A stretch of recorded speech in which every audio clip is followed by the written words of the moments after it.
향나무 주변에 있는 나무들은 그 나무와 가까이 있다는 그 이유 하나로 향기를 갖는다. 이처럼요, 사랑이라고 하는 이 사랑과 함께 가까이 모이는 사람은 그 믿음 하나로, 그 이유로 사랑을 배우게 된다. 이런 것을 우리가 종종 묵상하게 되죠. 그래서 이 가정이라고 하는 것은 바로 그와 같지 않을까라는 생각이 들어요.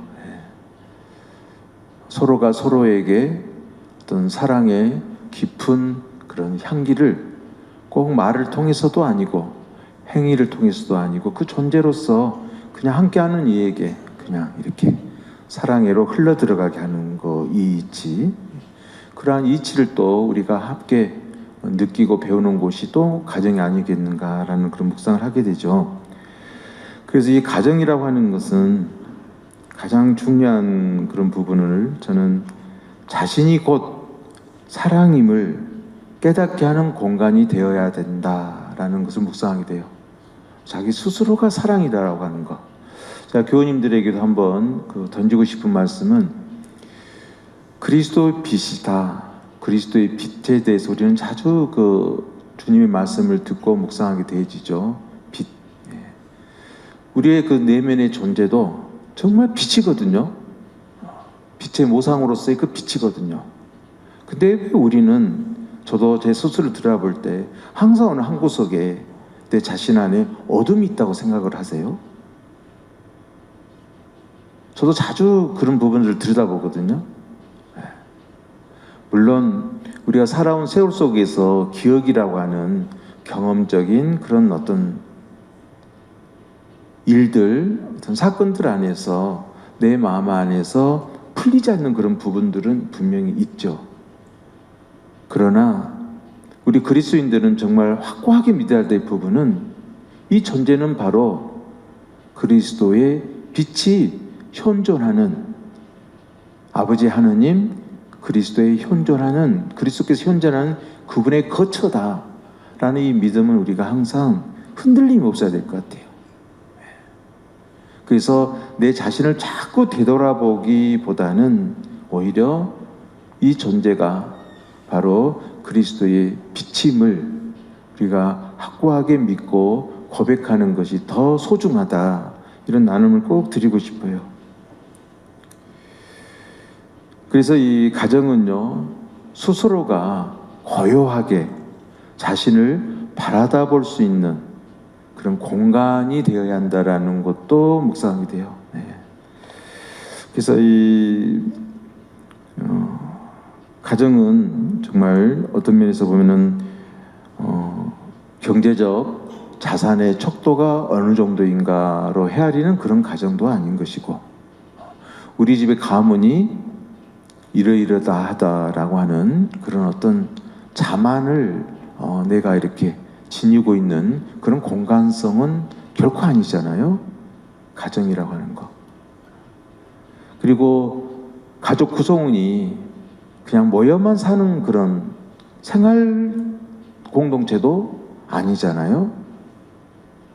정말 우리의 가정은 설명하기는 정말 어려운 것이지만은 바로 가정은 사랑이다 라는 것, 정말 주님의 그리스도의 빛이 늘 현존하는 그분의 사랑처다, 이런 믿음을 우리는 항상 고백해야 되겠다라는 것을 좀 성가정 주기를 맞아서 좀 묵상하게 되어집니다. 그래서 이 사랑의 진리와 사랑의 원리가 함께하는 우리의 가정은 바로 서로의 마음을 여는 그러한 열린 공간이 되어야 된다. 정말 가정에서는 그 가정 안에 머무는 구성원이 닫혀 있으면 안 돼요. 얼어붙어도 안 되고, 뭔가 두려움과 불안을 느끼는 그런 그 분위기에서는 결코 안 됩니다. 그래서 그 가정이라고 하는 그 사랑의 그 공간성을 해치지 않기 위해서 서로가 깨어나야 돼요. 더욱더 노력해야 된다. 말로든 행실로든. 그 공간이라고 하는 것은 결국 나도 아니고 너도 아닌 바로 그리스도의 사랑의 거처이다. 이 믿음을 우리 그리스도인들에게 있어서는 항상 마음에 깊이 새겨야 될 듯 싶습니다. 그래서 이 그리스도인에게 있어서의 이 사랑은 그리스도의 이름으로 존재함이잖아요. 그리스도의 이름으로 존재한다. 이는 바로 그리스도의 의로움이 드러나는 그 공간인 것이죠.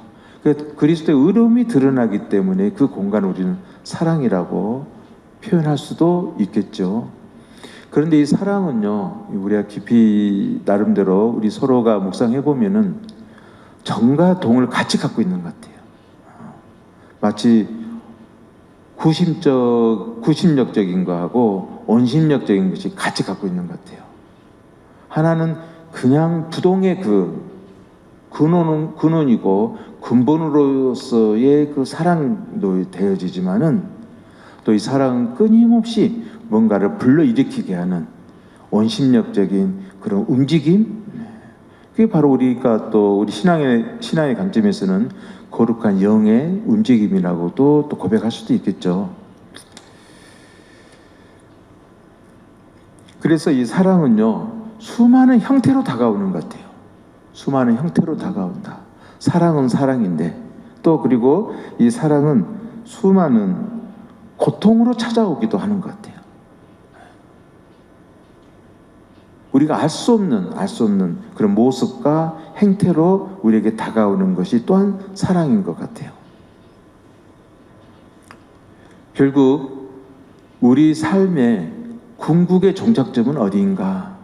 우리 그리스도인들이 고백할 수 있는 그것은 바로 사랑이거든요.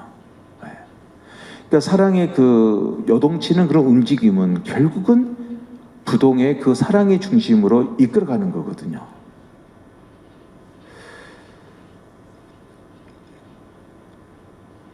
그래서 이 수많은 그런 형태와 모습으로 다가오는 이 흐름들은 바로 나를 결국은 사랑되게 하기 위해서 나의 거짓된 옷들을 올바로 바라보게 하고 거짓을 거짓되게 응시함으로써 벗어버리게 하는 믿음의 어떤 큰 용기를 알아차리게 하는 그런 이유 때문에 바로 우리에게 다가오는 사랑의 내용성들은 정말 한결같지는 않다. 그래서 지금 당장의 어떤 헐벗음과 고통스러움에 붙들리기보다는 보다 좀 더 그것을 통해서 나의 진정한 참 본성으로서의 그 사랑을 알아차리고 드러내고자 하는데 마음을 모아가는 것, 이것은 실로 중요하다라고 묵상이 되어집니다. 그래서 오늘 그 복음 말씀에서 이 부분을 성가정의 가장 큰 어떤 의미성을 담고 있는 부분을 한번 저는 이 부분에서 찾아봤거든요. 마태복음 오늘 2장 13절의 말씀에서 보면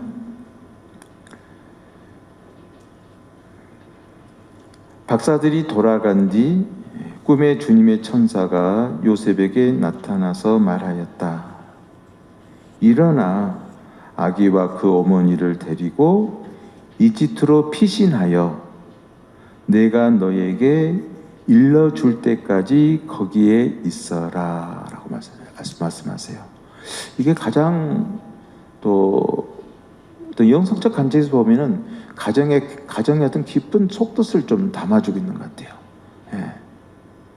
그러니까 모든 그 이끌림과 기다림, 이 모든 것은 바로 거룩한 영의 움직임, 영의 소리에 귀 기울이면서 아버지의 뜻이 원하는 그 뜻 안에서 자기 개체적인 어떤 의지성을 내려놓는 것, 비우는 것, 포기하는 것.